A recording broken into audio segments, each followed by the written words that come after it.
সিরাজগঞ্জ জেলার বেলকুচি উপজেলায় হত্যাকাণ্ডের প্রধান আসামি ঢাকা থেকে গ্রেপ্তার করেছে র্যাব 12। সিরাজগঞ্জ জেলা প্রতিনিধি শাহ আলমের পাঠানো প্রতিবেদন। সিরাজগঞ্জ র্যাব 12 কার্যালয়ে সংবাদ সম্মেলনে বক্তব্য রাখেন র্যাব 12 অধিনায়ক মোহাম্মদ আতিকুর রহমান মিয়া পিপিএম অতিরিক্ত ডিআইজি।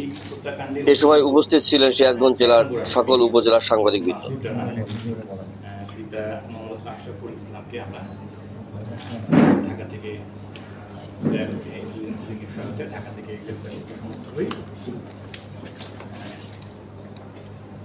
এই মামলার যদি বিস্তারিত বলতে চাই,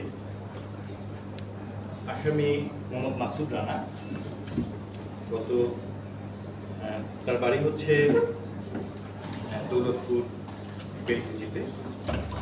তো সে একটি 2020 সালে দৌলতপুর বহুমুখী উচ্চ বিদ্যালয় থেকে এসএসসি পাশ করেন এবং 2022 সালে দৌলতপুর ডিগ্রি কলেজ থেকে এইচএসসি পাশ করেন। তো একই সাথে সে তার বাড়িতে অবস্থিত তাদের একটা ছোট মুদি দোকান আছে, সেই মুদি দোকানে সে তার মায়ের সাথে মুদি দোকানে কাজে সহায়তা করে। এর পাশাপাশি একটি মার্কেট আছে, নাম হচ্ছে উসনা মার্কেট। তারা অবসরে উসনা মার্কেটে যে তারা চা খায়।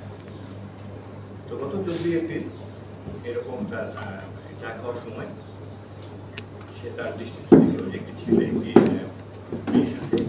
তার দৃষ্টিকটু অবস্থায় রাস্তার মধ্যে দেখতে পাওয়ায় সে ছেলেকে জিজ্ঞেস করে যে মেয়েটি তোমার কি হয়।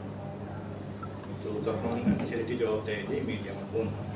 তো তাদের শারীরিক অঙ্গভঙ্গির সাথে তাদের সম্পর্কের বিষয়টা ম্যাচ না করায় সে কিছুটা তাচ্ছিল্যের হাসি হাসে এবং পরবর্তী সময় সে যার মতো করে চলে যায়।